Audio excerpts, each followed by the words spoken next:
Good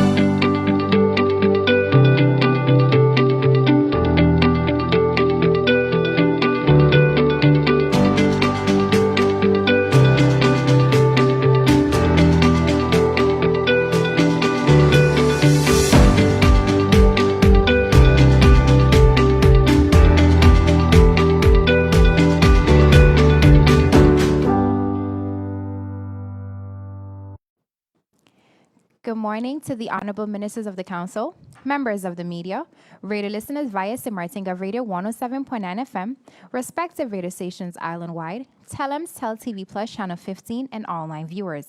I'm Veronica Roach, and welcome to the live Council of Ministers press briefing for today, Wednesday, July 10th, 2024. At this time, I would like to invite the Honorable Minister of Tourism, Economic Affairs, Transport, and Telecommunication, Grisha Heilige Maarten, to address you. Minister Heilige Maarten, you have the floor. Thank you, Veronica. Good morning to everyone. Good morning to the media. Good morning to my fellow colleague ministers. Good morning to those listening and viewing online. As a precautionary measure to prevent price gouging during the 2024 hurricane season, I have established a hurricane maximum price list. But before I go into details, I'd like to acknowledge all those affected by Hurricane Beryl in Grenada, Carriacou, St. Vincent, the Grenadines, Jamaica, and other parts of the region. We know that what a devastation a powerful hurricane can bring, and our prayers are with all our brothers and sisters in the Caribbean, and particularly those that have lost loved ones, and encourage them to keep the faith knowing that they are not alone. With regards to the maximum price list, unlike recent years, this pricing will be in effect for the entire hurricane season rather than only when a storm is approaching or during the state of emergency. This will alleviate price gouging across the board. So the hurricane maximum price list will come into effect in the coming days and providing all stakeholders with the opportunity to make the necessary adjustments. It will remain in effect until November 30th, 2024, till the end of the hurricane season. The updated pricing for the 72 items in the basket of goods will also go into effect shortly. This regulates the maximum permitted prices of 72 items, including those in the basket of goods and disaster-related items such as water, batteries, building materials, first aid supplies. I want to assure the public that the Inspectorate of TIAT will be actively checking prices against published hurricane maximum price list and the updated price list for the basket of goods starting next week. More details on how the public can access said lists and report violations will be posted through our media channels in the coming days. As you know, I recently went on a fact-finding mission to St. Kitts and Nevis with a delegation to explore all aspects of agriculture. We gathered a wealth of valuable information. Given the abundance of insights we've gained, I've invited the press and the public to join us tomorrow at 11 a.m. for a debriefing.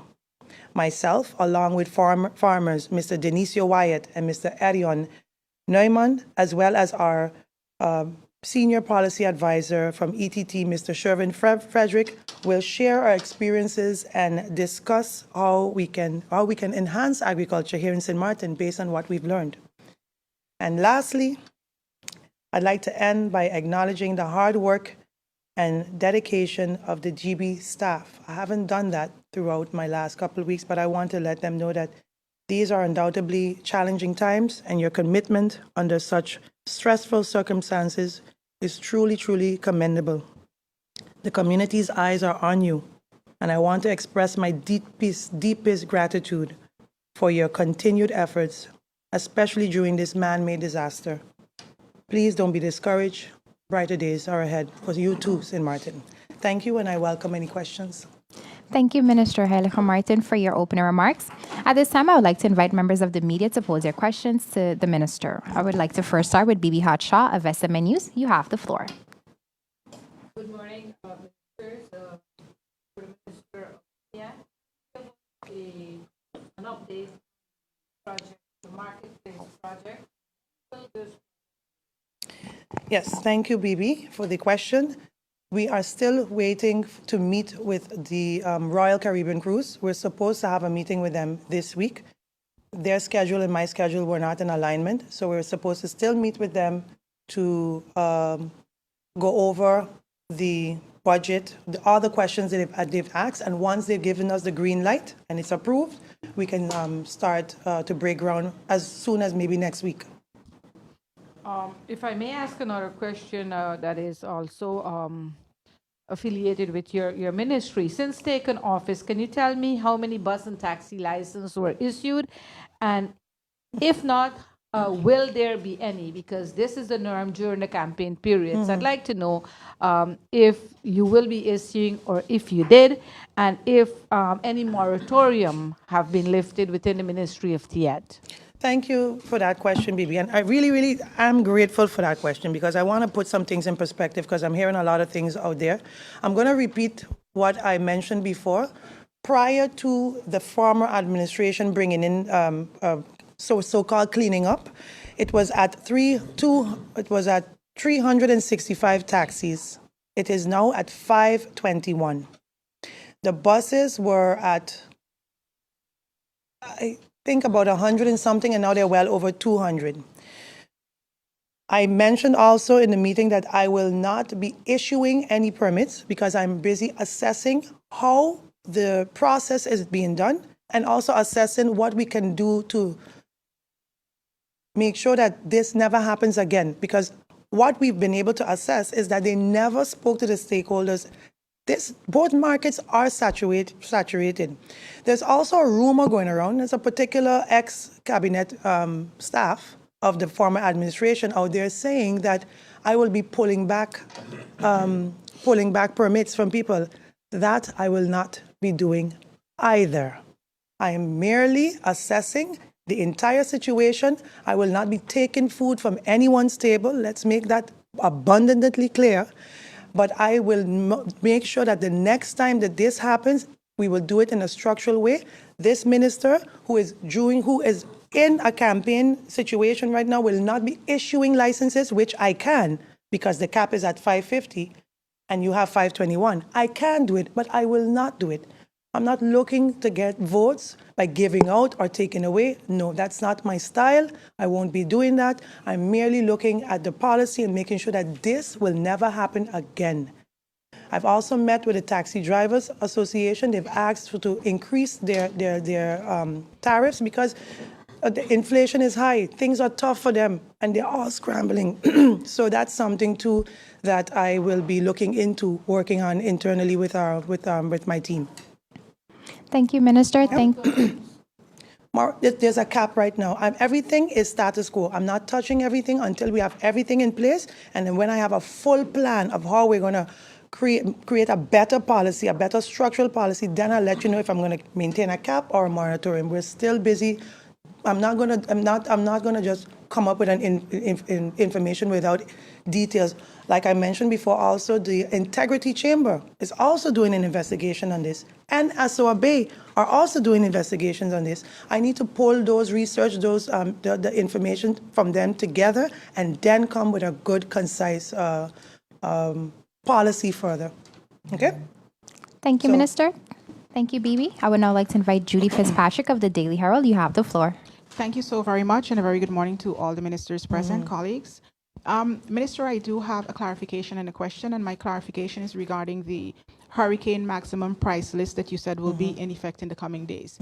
My question is, what measures are in place, or what measures will be put in place, or what will happen to anyone that is found violating the price list once it goes into effect? Usually from what I've gathered, because I'm completely new to this, they will be fined. But that information will be put out tomorrow. A full press release on the details of that will be put out tomorrow by our cabinet. Not the cabinet, from the policy department. Thank you for that. And my question, Prime Minister, yes, Minister, you issued a press statement a few days ago in which you indicated that government had requested that the airport make overdue payments to government from the security fees of $1 per passenger which was established since 2019. What you did not indicate in that press release is how much is owed. So how much exactly do they owe government? what we've- And I'm so Sorry. sorry. And have they responded to your call for that payment? Thank you. Thank you. First and foremost, let me explain why I went that route. This government right now, is forced to cut 32 million guilders. Do you know what that means for this government right now?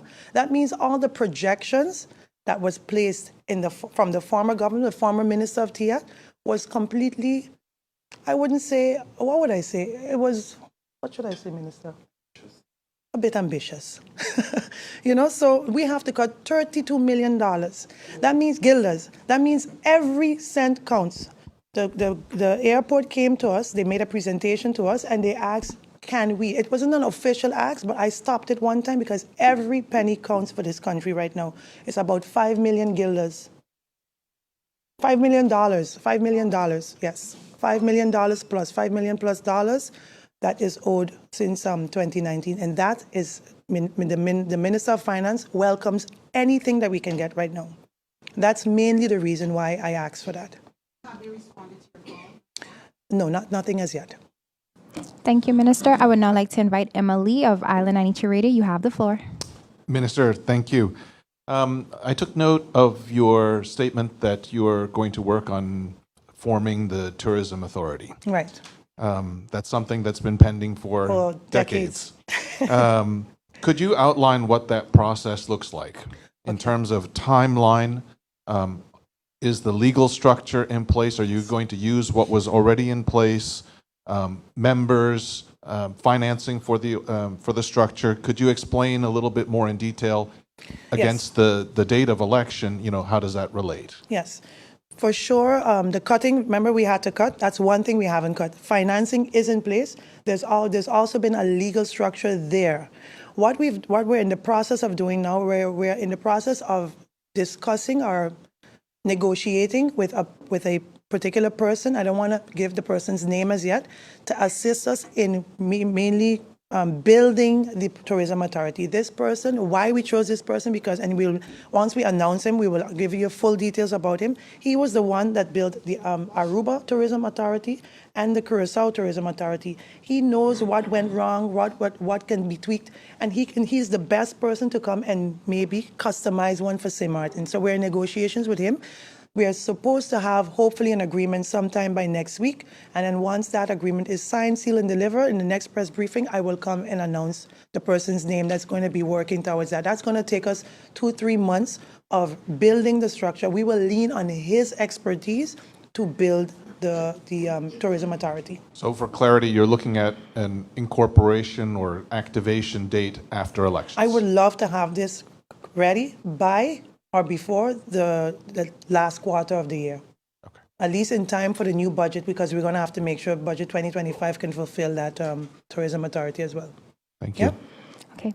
Thank you. As we do have extensive questions for the just have- minister, I will continue with round 2. Bibi, you have the floor. Yes. As a follow-up, Yes. would this new person be a consultant? Would they be hired? What is it, and what would it cost this bankrupt government?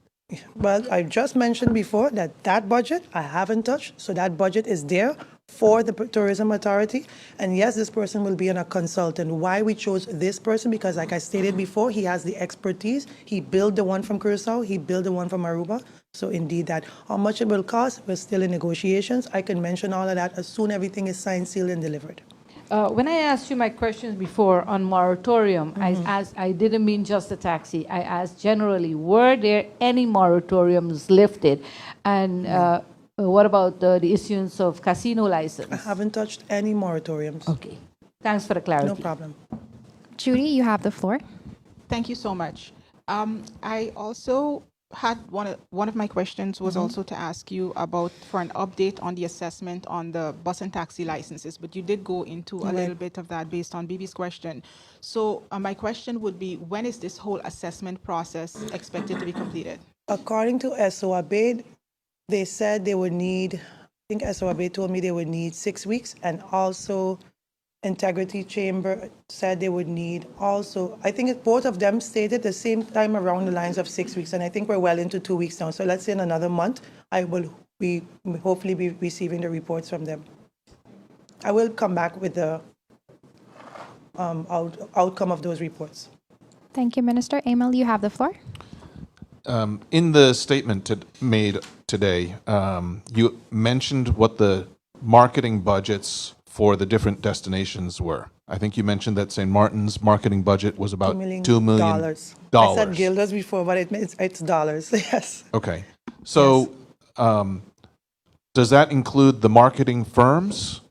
So how much of that budget is consumed by actual marketing activities versus representation firms? And are there plans to increase it, especially given the budget constraints that government's facing?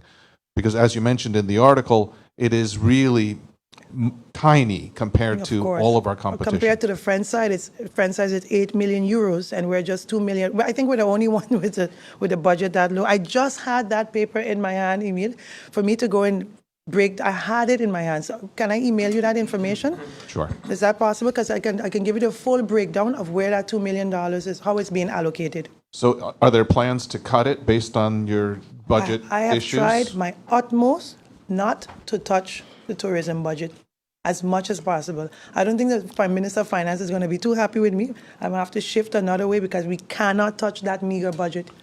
And does that include the representation firms' fees? I haven't touched those but all. That's in the $2 million? Yes, yes. So yes. the actual marketing dollars is fairly Yes, small. and that's not touched. Expedia, those, they're not touched at all. Thank you. We can't afford to.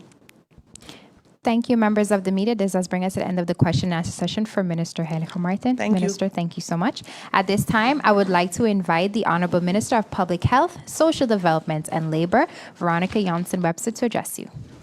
Minister Janssen-Webster, you have the floor.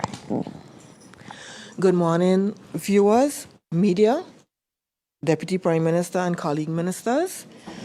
Today, my briefing is very short. I just wanted to mention again the STEP survey that is currently ongoing until the end of April. We are looking to complete as many respondents as possible so that we have a good idea of how healthy is St. Maarten. The STEP survey consists of questions, body measurements, and blood testing.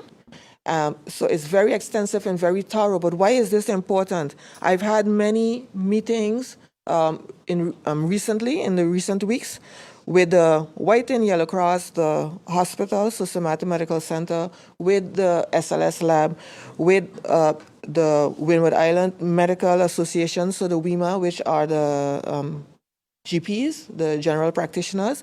And what I am hearing is a high incidence of diabetes, hypertension, cholesterol, etc. in our community. I want us to all be conscious of that and to monitor, because you see when we do not monitor these non-communicable diseases, the effects of it. There's early blindness, there is becoming dialysis patients, etc. So we have our health in our hands. So I am appealing to the community to monitor to do screening, preventative screening, and to monitor these NCDs and participate in the STEP survey. That's all I have. Thank you, Minister. I would now like to invite members of the media to pose their questions to Minister Janssen-Webster. Bibi, you have the floor. Thank you, Veronica. Good morning, Minister. Minister, can you at least, I think by now, since taking office, you have met with the hospital. Can you give us an update on the construction of the new General Hospital and if the project date, the end date, is on target? The hospital is on target now for end of 2026. What I've been telling people is, when we pass, and I have been guilty of that too, you pass and you see the construction, you don't know what you're seeing and you're wondering what's going on. What we're actually seeing is the basement of the hospital. And the hospital will be quite self-sufficient in the sense that they will have water storage under there in the basement. So that's what we are seeing now. We are seeing the water storage facility. We're also seeing the fuel facility for their generators so that they can be self-sufficient in case of any kind of storm or anything. So what we're also seeing, those big beams, those are actually resistant to earthquakes, and they will be resistant also for heavy winds, for hurricanes. So it's going to be a state-of-the-art, steady building that can go through a storm, and it can be, let's say, a place in case of any calamity that our community will have as well. And it's also being built high up from the ground. That's why what we're seeing there, you would think that that would be a ground floor or anything, but that's just the basement. And on top of that, you still have the floor that's coming, so you can see how high it will be above sea level. So, and they are on time. And what I liked personally about the presentation that they gave is that they are paying per action. So when the construction company completes a part, then it's being paid. So it's not like a bulk payment. They are really looking at what they are spending the money on, and they are on target. Another question I would have relating to the hospital and the time it will take and, the way they're going. I don't know if they have enough workers on site now. Maybe you can tell us about that. But also, are you at all concerned about the funds SZV is spending to send patients overseas? Just recently, Yes. SZV announced, they are sounding the alarm about their funds. Yes. And if we are continuing to ship people abroad and families and giving daily allowances, this is not helping. Yes, our healthcare costs, I find our healthcare costs alarming when I look at it. All of the presentations that I have show us that healthcare is, we cannot continue this way. I think it's by 2028, if we continue this way, we will not end up well. And I am focused on that. There are some things that I'm not, let's say, privy to speak about right now, because I like to speak about something when I have it, when, I've signed it. But there are measures that we are taking now, and there are actions that we're taking now to bring down the cost of healthcare. And we do have to send some people away. And now we have to look at how long people go away for. Because if we have quality control in the country that we send the people, sometimes you go to operate your knee. You don't have to stay there for physical therapy, because you have physical therapy on the island, so you can come back. Then we don't have to pay that daily allowance all the time, and we have the quality care here because we have very good people, very good physical therapists here. But it's not only physical therapy, but other medical services that we have here that we no longer need to have the person stay there because they went for this one specialist. So we want to shorten the time that they're away. And so we're working on that. We're working on various ways to bring down the cost, the medical costs. Also, by having more specialists here in the hospital, and with the new hospital being built, we're going to see where we're going to have more specialists. But we're also doing that with the, for instance, the White and Yellow Cross. They have submitted now for an expansion, and with their expansion, you will see where you will have lower costs as well, because we know that we have long lines waiting for people to get into the White and Yellow Cross facility for the elderly, the St. Maarten home. But maybe some of those people don't need to go to the home if we can offer more home care. So I am now really focusing on the elderly and trying to put some things in place for home care to minimize the amount of people who will need to go to the to the St. Maarten home. Thank you, Minister. Judy Fitzpatrick. Thank you so much. Minister, on the issue of SZV, like my colleague said, they did raise the alarm that they are going to be tightening enforcement on payment of premiums, and they did give an indication that this is for the sustainability of its social and health insurance benefits. So this paints a picture as if they're having some sort of financial issue and they need to collect as much as they can. Can you give a little bit more insight into some of the issues being faced by SZV at the moment as it relates to its the various funds and where they're at the moment. And I'd also like to ask, you just mentioned that actions are being taken to bring down the cost of healthcare. I was wondering if you can, I believe you mentioned one, if you can give us some more specifics Yeah. on what some of those actions are. So I'll start with the actions. I did write numbers SAV funds. With the actions, what I mentioned just now was we're looking at how we can shorten the stay, still give the quality care, but shorten the stay by putting the quality control. But the other way that I mentioned is with the white and yellow cross, where I mentioned the home care, so that people can stay home longer. So because it costs more when you're physically present there. And the white and yellow cross, they offer the home care. So with their expansion, they now do 20 patients for daycare. But with their expansion, they can do more. And if people can just come to daycare, they don't have to stay there. It will bring down the cost. But there are other ways to lower by having people visit their general practitioner, so their house doctor. They will be diagnosed earlier, and then we don't have those large bills at the end if you find out too late that you were sick. So we're encouraging healthier living. Our CPS has those programs with the healthier living, so we're encouraging that. And those ways, by healthier living and preventative screenings, by promoting that, you will bring down the cost of healthcare. But those are just some of the ways. But we are really working on getting more specialists on St. Maarten, and that will come with the new hospital. And regarding the SLV funds, yes, like I mentioned, when you look at the way how the amount that we are spending and the amount that's coming in, you do see the numbers don't look good, but there is a large gray economy. We are seeing daily and all the time people who are working on St. Maarten, who sometimes they think that they are registered at SZV, and then they find out that their boss didn't register them. So I'm trying to put something together for the community where SZV will be there, our social services will be there, and people will be able to confirm that they are registered. And so we know that businesses are paying into the system. We want everybody paying in. Thank you, Minister. Thank you, Judy. Emil, you have the floor. Thank you. Good morning. Good morning. After Hurricane Irma, the Ministry of VSA and VROMI worked together to execute the roof repair program. Yeah. Is that program complete?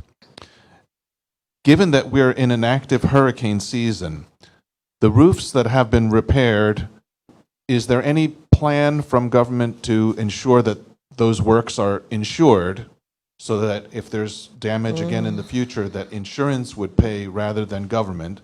And is government prepared to do another roof repair project if there's a subsequent hurricane? And the second question is, can you update us on universal health insurance legislation? Is there any plans to tackle that before elections? Okay.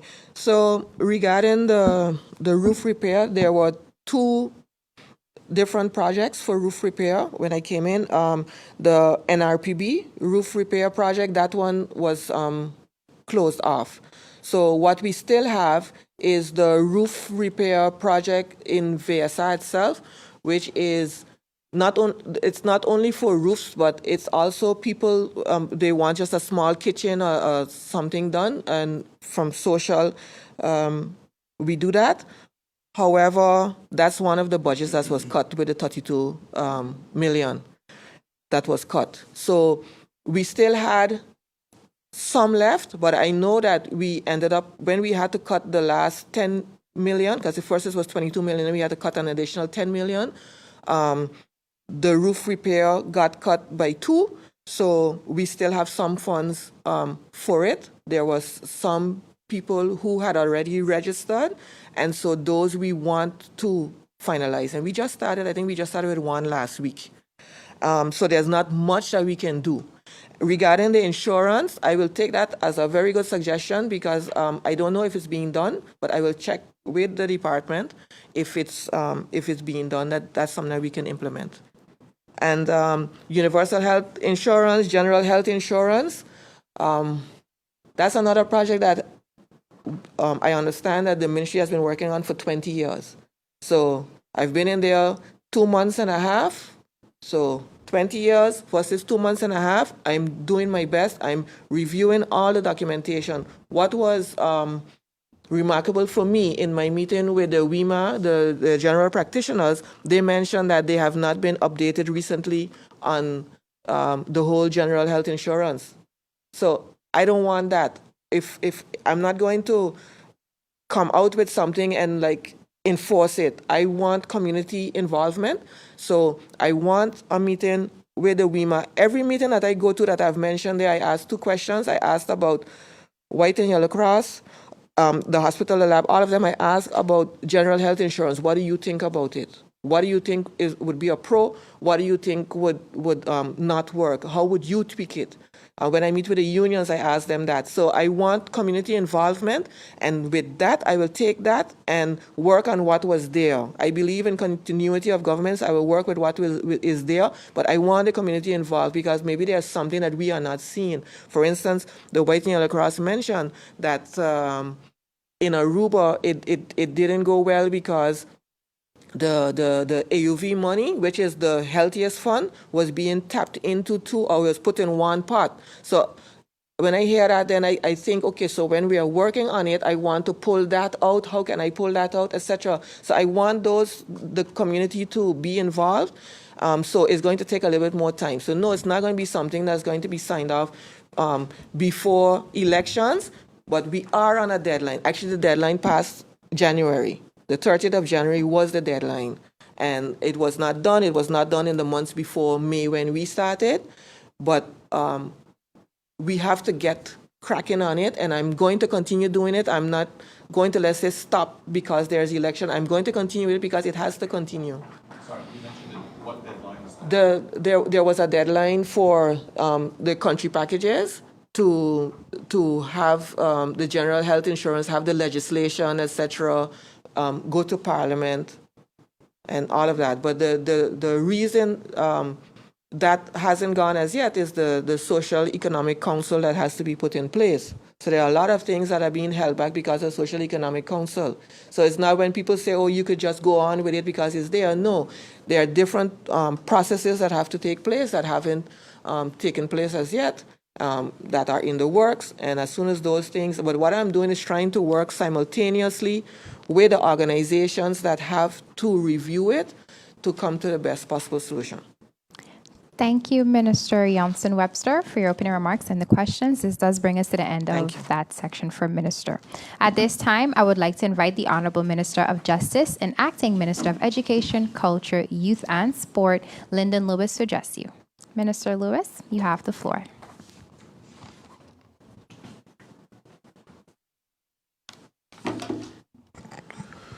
Good morning to the viewing public. Good morning to the press. Good morning to my fellow colleagues. Deputy Prime Minister, good morning.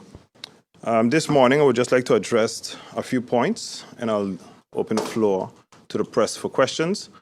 However, I can say I just returned from the Netherlands where I dealt with the JVA Overleg. It was a success where the 4 ministers of justices come together to make decisions on budgets within the Kingdom of the Netherlands. I've also had conversations also with BZK, I think it's Foreign Affairs, Interior Kingdom Affairs, with regarding to for experts and also based on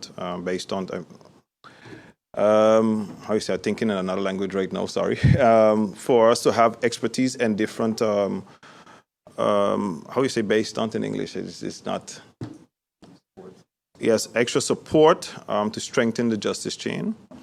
However, I received such information that we also have the marshalls here drying their dome, spinning their thumbs here, and we're not using them. However, with the rise of crime, I have spoken with Chief John. I am also busy with setting up a driehoek overleg with Chief John, my person, and also the Openbare Ministerie in order for us to come with the same line of how we're going to combat the crime rate here in St. Maarten. I want to emphasize that the current level of gun violence on the island has my immediate attention. And I would also like to thank the men and women in blue for their hard work and dedication under the circumstances that we are going through at this point in time in our country. To those involved, be aware that you will be prosecuted to the full extent of the law. I am not here to make any type of jokes. I asked the chief to do what is necessary. We sat up to yesterday with regards to the planning, with regards to enforcing the law to the full extent, in order even for us to have based on either from Curacao, especially for the upcoming elections, support here on the island. The increase of gun violence is not only disturbing, but it's a fabric of our economy and our tourist product. So if you're going to mess with the bread and butter of this nation, we have no choice but to deal with you to the full extent of the law. We had different conversations before on the crime fund. I was supposed to get back to the press with the amount on the crime fund. I come back today as I am not email savvy. There's a lot of emails, influx of emails coming in. So I would publicly say that we had a balance at the time of 8 million guilders.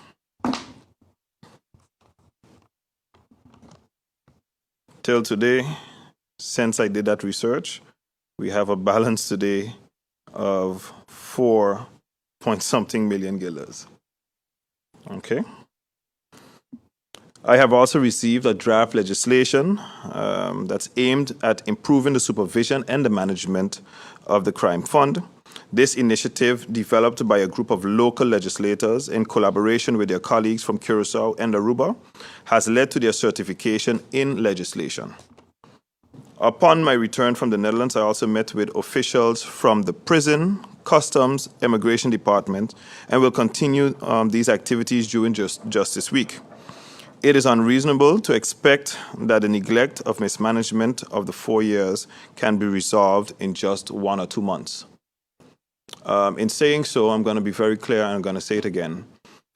We are basically, this government has to face a situation where I've also addressed up to this morning with the Director of Immigration, where I have so much pending residence permits for more than a year. I have dedicated my time. I've been asking to expedite also certain documentation for individuals because it also has to do with the progress of our economy, such as, for example, people that are coming here in the hospital to work, people that are working at the airport for the reconstruction, etc., etc. And also individuals who are, say, from the French side, but have been working on the Dutch side, living on the Dutch side all their life. We cannot send these people anywhere. So to expedite these permits so that the people can have a comfortable living. We also have individuals such as children that needs to be placed in certain schools. Their both parents are documented. And then you're seeing certain documentations are turned down for minors. These type of situations has the attention of the minister. Let's go as forward now as speaking to with regards to the LBAs for the justice workers.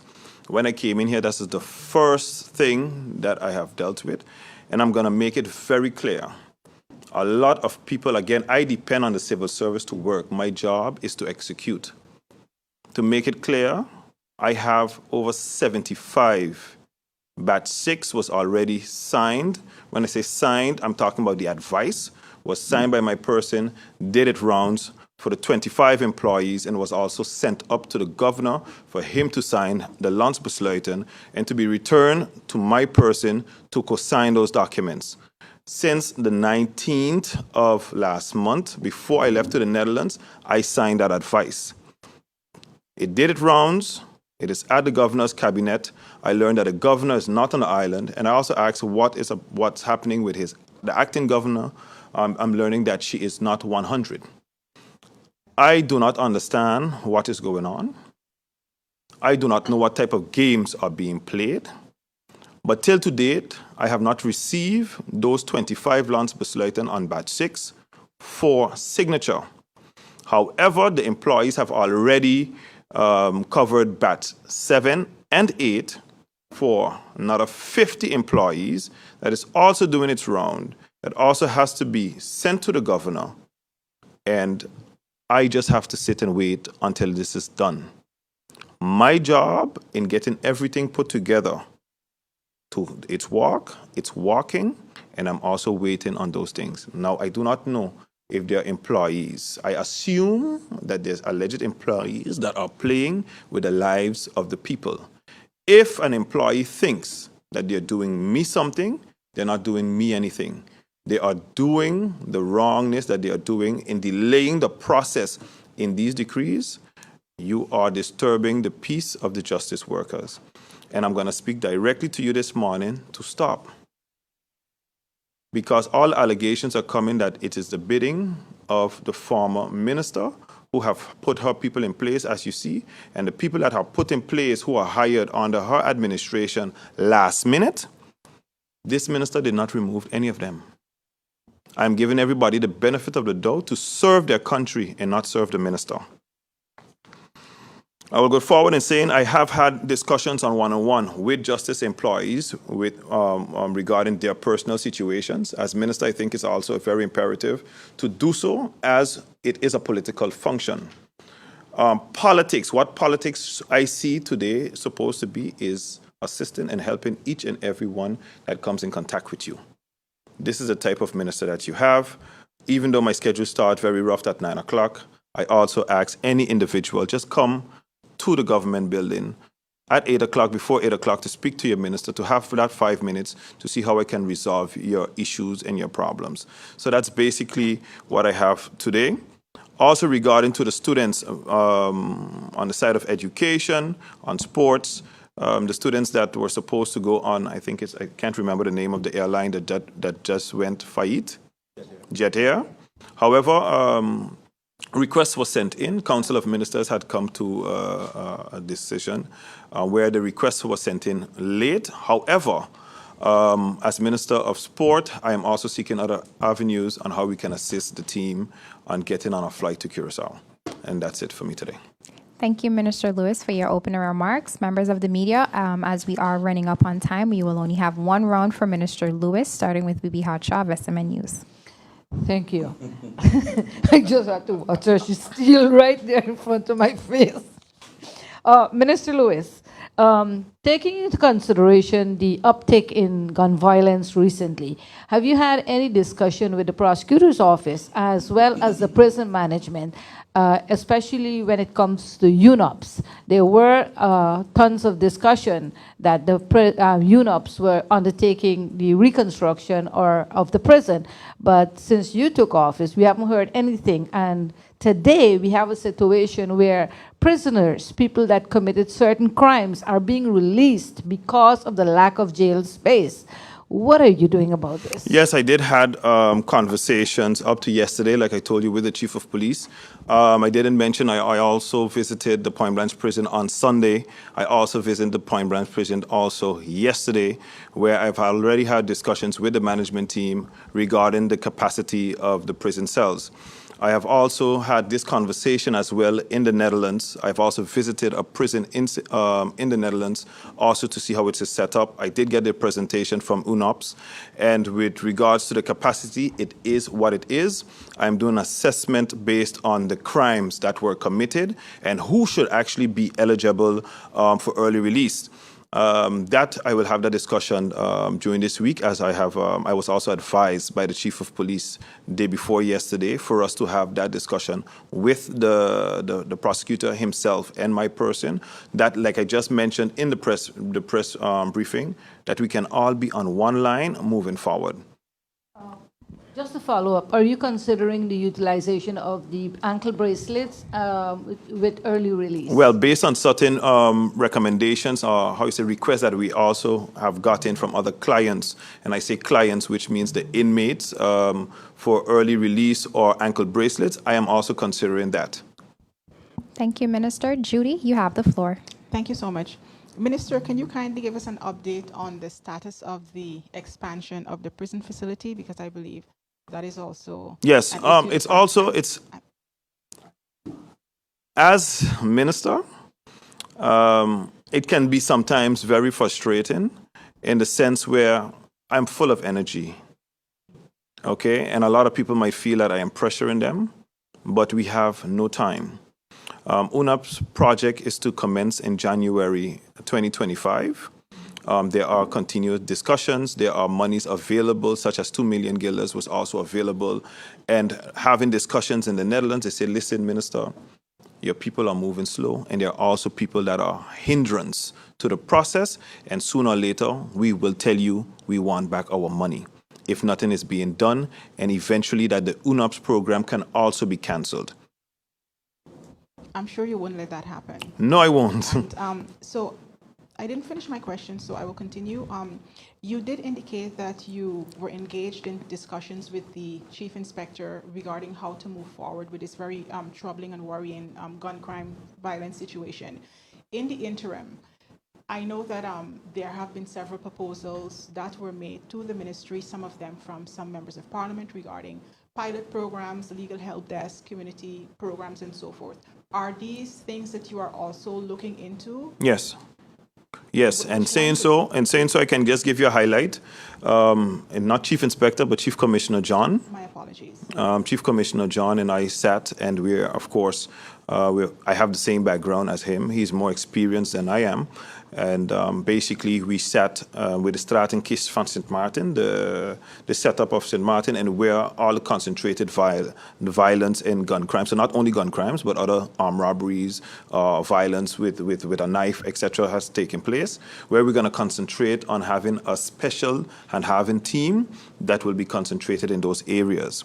I also decided that we're going to do a multidisciplinary team. So not only that, because we have a gebrek aan personnel, we have a shortage on personnel. So of course I suggested that we sit with the commander of the Kamar, of the Koninklijke Marechaussees, also with the customs, also with immigration, that we also on the same line with who have what type of authority, so that we can see that the people of this country can see vigilance is in a place. I ask that we work more proactive than reactive. This is something that should have been done before, but however, it was not done. We have demotivation within the organization. My job is to keep the motivation high, and exactly that is why I'm commending my officers for a job well done from all aspects, from the prison, from customs, from immigration, from the police. They're doing a tremendous job. I've also had the privilege to also speak to the management of the Coast Guard as well, which I also requested that we have more we have more alert on the waters, that the people of this country can see, listen, our people are out here doing our utmost best and working for the country. Thank you, Minister. Emily, you have the floor. Good morning. We've seen that there's a hurricane that passed through the Caribbean early, very strong hurricane.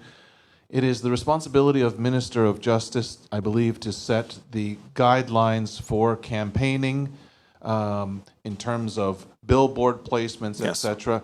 We've already started to see those materials go up on the roads. What is your approach to ensuring that those campaign materials don't become hazardous in an active hurricane season? And do you have a campaign guideline policy out already?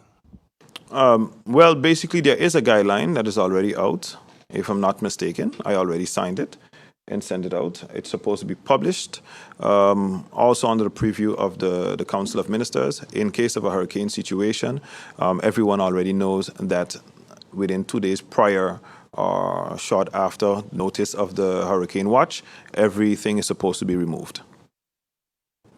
Thank you, Minister Lewis. Thank you, members of the media. That brings us to the end of the question and answer session for Minister Lewis. Judy, you indicated you have a follow-up for Minister, which I will allow after the Deputy Prime Minister has gone. Thank you, Minister Lewis. You're welcome. I would now like to invite our Deputy Prime Minister and Minister of Public Housing, Spatial Planning, Environment and Infrastructure, Patrice Gums Jr., to address you. Deputy Prime Minister Gums, you have the floor. Members of the press, radio and TV viewers, those online, good day. I will be very brief. From the Ministry of Rummy, the following updates. Regarding the traffic lights at Prince Bernard Bridge, work will commence next week with anticipation of completion by the end of the same week. Included in the installing of new wiring is also the Service Level Agreement, SLA, which has been pending with the Ministry of Rummy for the past 4 years. This SLA allows for the regular maintenance of the control board, which has unfortunately not been kept up to date with the right technology, and as such will be part of the plans going forward in terms of regular maintenance. Speaking of regular maintenance, one of the things that we have also noticed in the ministry is the lack of regular maintenance that has happened. We noticed it particularly with the sinkhole that we have, was recently in the press that it will actually be condemned, as mentioned. But we actually have to look at it from the point of view of how can we ensure and safeguard road safety. And one of the key things for that is the establishment of the road fund. So in the last 2 weeks, my ministry has been busy actually making the road fund initiatives, in the beginning of discussions around the road fund. It has been pending for quite a number of years and it has not been addressed.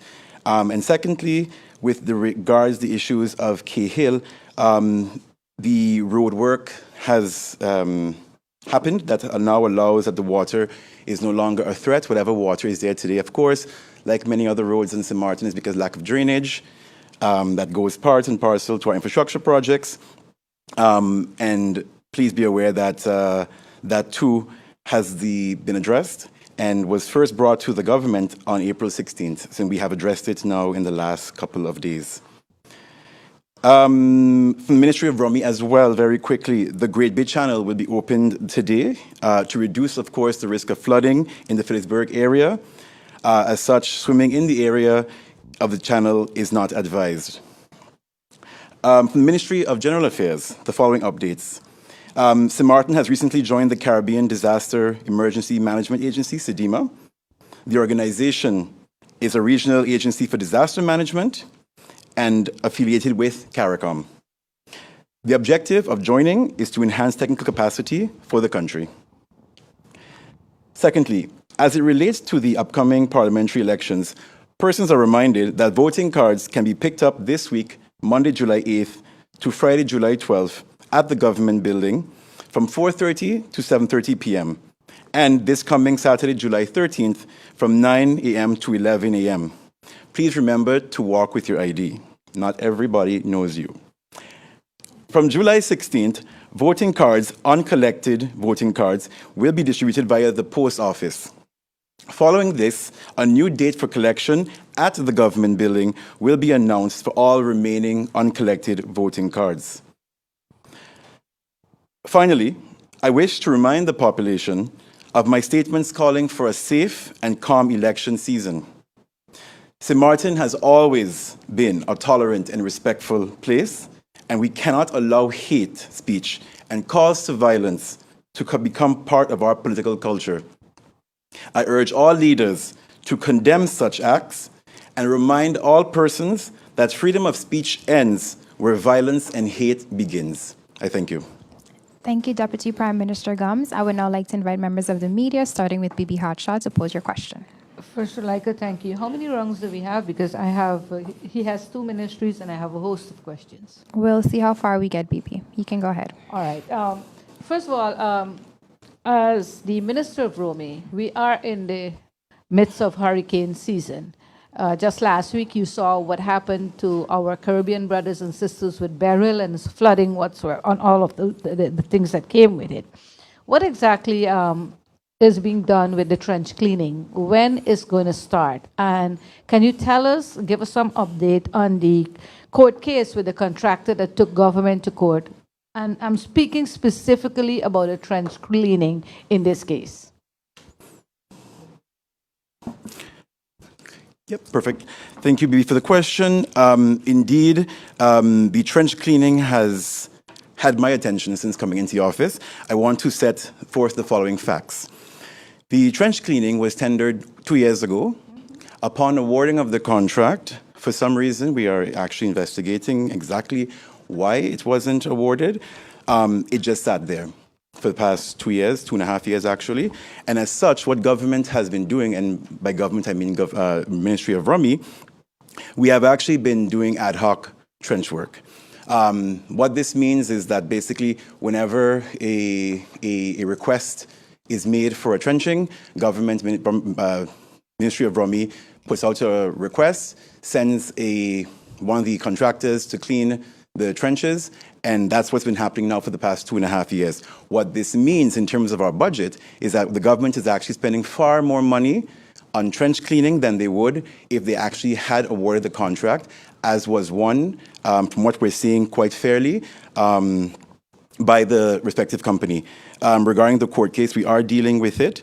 We are going to actually call in the different stakeholders to discuss how to move forward, because from what we are seeing, not only is it actually causing a lot of sort of ad hoc actions around cleaning, it also costs the country a lot more money. I would like to remind everyone that while it may seem as if the trench cleaning hasn't commenced, trench cleaning has, of course, been happening. Just last week, I did a tour of a few of the more major trenches. We went through Point Blanche, for example, which has a major trench. That has since been cleaned. The cleaning of the areas around Dutch Quarter have already happened. In some areas, I'd like to point out that why you may see grass in some areas is that to avoid the potential of erosion, the ministry actually does keep some grass in some areas. There's also that some areas also have not had trench maintenance for years. One of them in particular is the trench at Correlator Road, which has now the added challenge of it collapsing into the walls of the trench actually collapsing into the trench itself. So to remove the actual trees would be more detrimental. So we're actually looking now to see how we can continue the original concrete surfacing of the trench that started near the baseball field throughout the length of the entire trench. But in the meantime, it's important to note that we are taking preventative measures. If you go to that trench right now, there's almond trees growing in the trench. If you know, an almond tree takes quite some time to grow. So it's testament to the fact that nothing really has been done sustainably with regards to trenching. But it has my attention, and rest assured that trenching is ongoing. It's ad hoc. It may seem as if it's slow, but again, some areas do need to maintain a certain level of vegetation to avoid erosion, and also to avoid to slow down the water, as well as it may just go much faster through some more built-up areas. Yep. Thank you, Minister Beebe. just Judy, you have the floor. Thank you. Thank you so much. Minister, I just wanted to ask regarding the sinkhole. Is there any indication as to what caused this in the first place, and would just filling it with that solve the problem? I mean, this is a main thoroughfare on the island. And I also wanted to ask for an update. I'm not sure if the Prime Minister updated you on this, but if you do have one, I would appreciate an update on the request for assistance from the Netherlands and on the consortium talks. And this is regarding the issue with GEBE. Thank you. Okay. Thank you. Regarding the sinkhole, it's important to know that it was in the beginning called a sinkhole. In actuality, it's not a sinkhole. It's the effects of a damaged culvert. So with a sinkhole, essentially what happens is that actually earth material is what's collapsing underneath, and thus the road is being impacted. In this case, it's the collapse of a man-made object, which is a drainage, a culvert. Important to note is why the choice was taken to actually not repair this existing culvert, but to actually just condemn it and fill it, is because the existing culvert actually directs the water over into Indigo Bay. One of the things that we would have had happened is that had this sinkhole, had this culvert been repaired, the water would have been essentially directed to flow over into Indigo Bay. And now that Indigo Bay has been developing into a neighborhood, the sort of diverting the water into that what was once a rural area, undeveloped area, is no longer feasible. In the short term, then, we are condemning the sinkhole, remembering that this culvert has been damaged for some time. The water is naturally flowing down towards the roundabout at the top of the water tanks, so right as you enter Cahill, Kelehe. And the way how the land is set up, that by the time the water gets there, it doesn't have the same amount of strength to cause any damage.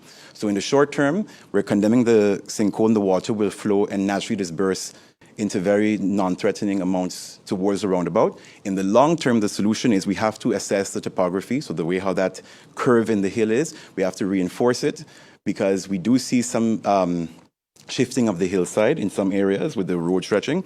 And also the idea is that we're also going to look at the construction of a new drainage just at the bend of the curve of the road on the hillside.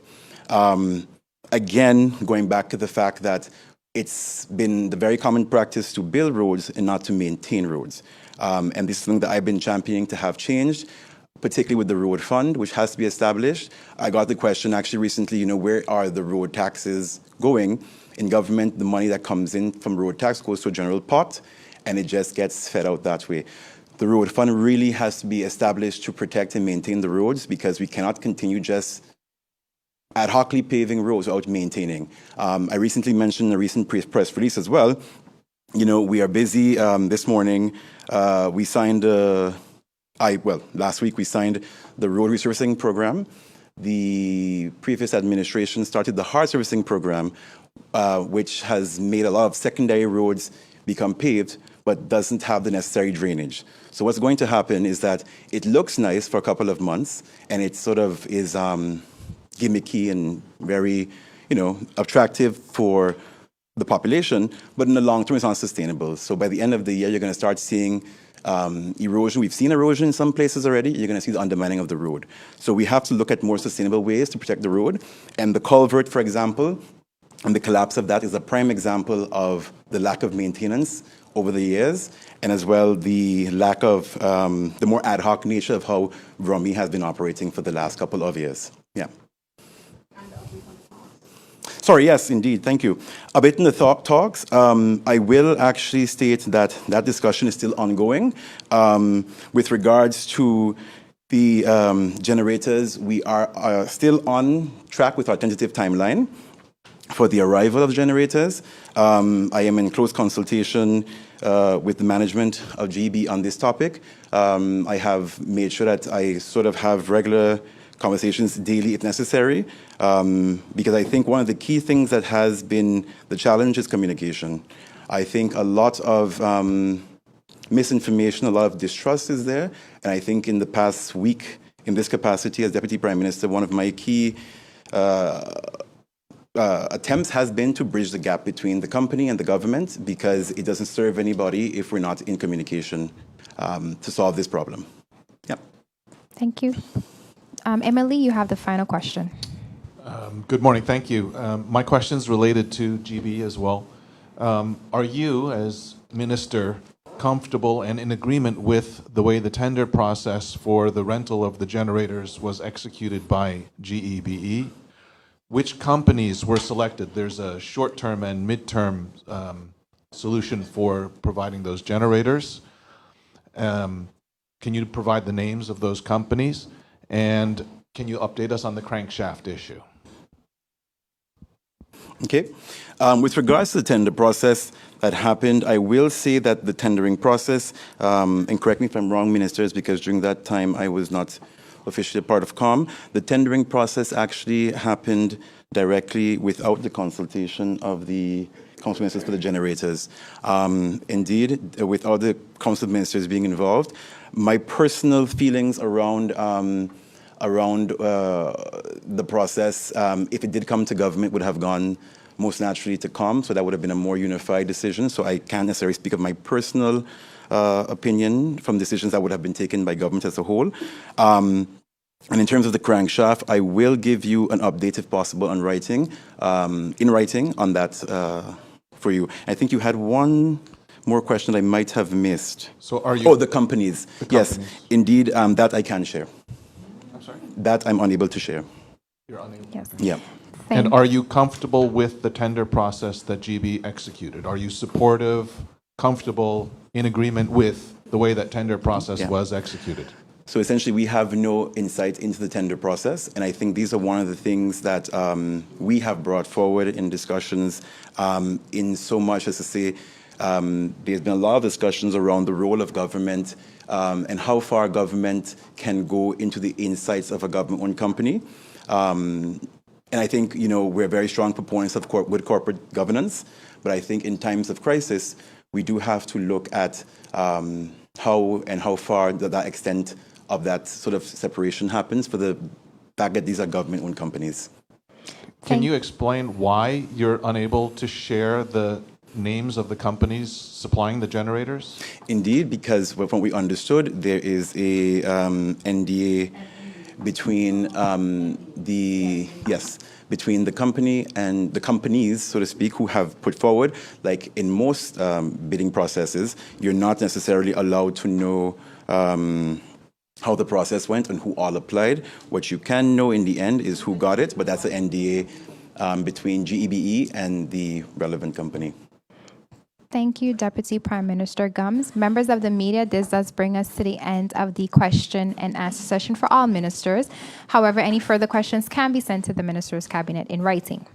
Honorable Ministers of the Council, members of the media, radio listeners, and online viewers, this brings us to the end of the live Council of Ministers press briefing for today, Wednesday, July 10, 2024. For rebroadcast, tune into stmartingov.org, St. Martin Gov Radio 107.9 FM, Telemcell TV Plus Channel 15, the official Facebook page of the Government of St. Martin, and YouTube channel Government of St. Martin. For video on demand, log on to the Government of St. Martin's YouTube channel. On behalf of the Department of Communication and the Government of St. Martin, I'm Veronica Roach and wishing you a pleasant day further.